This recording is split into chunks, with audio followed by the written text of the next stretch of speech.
snack. Me and you gonna have a little chat about books. Hi guys, so I am here today to do a tag video, and it's the Disney book tag, which I was tagged in by Charlotte, who I will link down below, and it was originally created by Kat from Cattytastic, again, who I will link down below. The Little Mermaid, a character who is out of their element or like a fish out of water.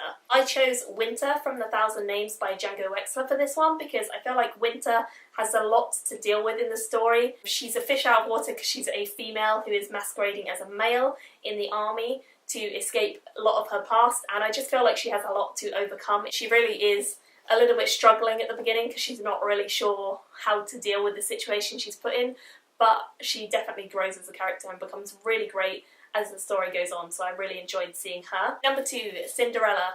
A character who goes through a major transformation. I chose Elend out of Mistborn because, in my opinion, I didn't like Elend when I first met him in the Mistborn books. I thought he was quite irritating and I really didn't think he was the character I was going to like.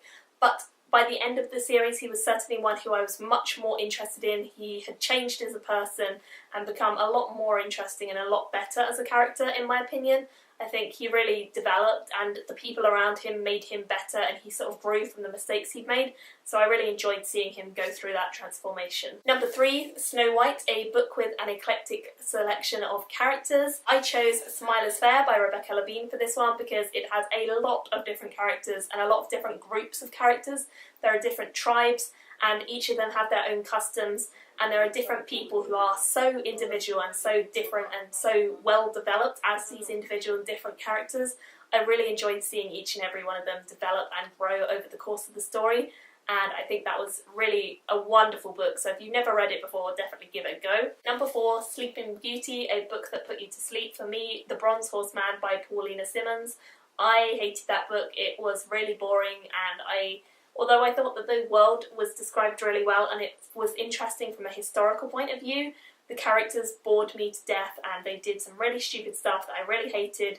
Even though I finished the book, it was an incredibly difficult book to get through and I just did not enjoy it. I only gave it 2 stars. I wouldn't recommend it. But yeah, that's my pick for that one. Number 5 is The Lion King, a character who had something traumatic happen to them in their past. I'm not even going to choose a character for that one. Pretty much every fantasy character ever.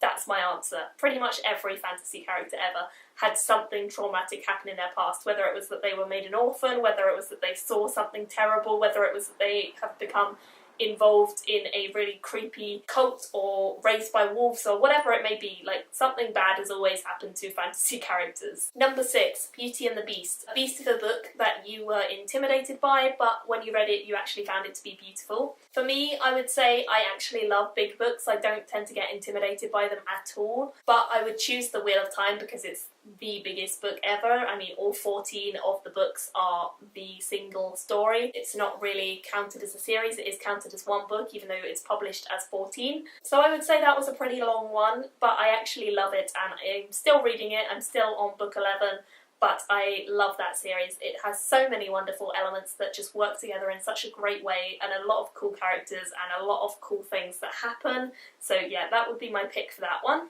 Number 7 is Aladdin, a character who gets their wish granted for better or for worse. And I chose Wade Watts from Ready Player One by Ernest Cline, and I chose him because when he goes into Oasis and Oasis becomes more than just a passion for him, it becomes his lifestyle and his dream. Basically, Oasis is a kind of super awesome interactive multimedia online game and world which you could virtually live in if you didn't have to like eat and stuff like that in the real world. He gets to go into that game and become part of something much bigger, and he gets to explore the game and he gets to sort of try and investigate all the little Easter eggs of the game. It's such a good book. It is really, really mind-blowingly good. If you've never read it, please do. It's awesome.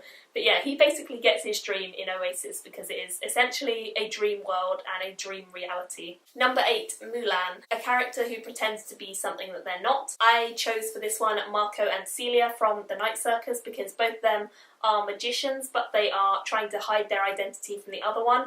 Basically, it's a battle of their magic and they don't know who the other magician is that they're battling.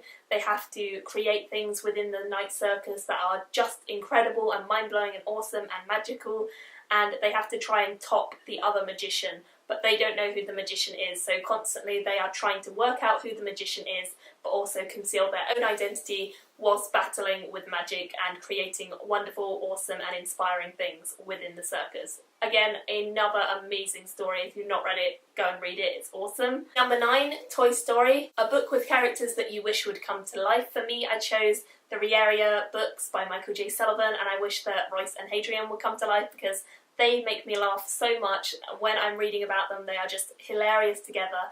I feel like they would be so fun to hang out with and have a good time with, and I just think that they are just great characters, like really, really wonderfully developed characters, so I would think that they would be amazing to see in real life. And number 10 is Disney Descendants, and that one is your favourite villain or morally questionable or ambiguous character. And for me, I chose Cropper and Carcer, both from the Malazan Book of the Fallen series by Stephen Erickson. Cropper is an eccentric, crazy character whom we never really know whose side he's on except for his own. Seems to do things that you think are going to lead to one thing and then they completely don't and they lead to something else. And he's kind of eccentric and crazy, but maybe there's more to him than we know. We don't really know how sane he is. He might be putting it all on, he might not. So he's definitely an ambiguous character, but he's so entertaining. And then Carcer is Carcer Orlong. We meet him in book number 4, and he is just incredible as a character. He is so brutal and nasty and horrible to begin with. He's definitely a villainous character, but he does grow into something else. And I think that he's just such an interesting character to read about and such an interesting character to see the perspective of that I couldn't really get over him, and I loved his story and reading about him throughout the book. So yeah, those would be my choices for that one. If you want to do this, then do it, and please leave me a link to your video. I would love to see it.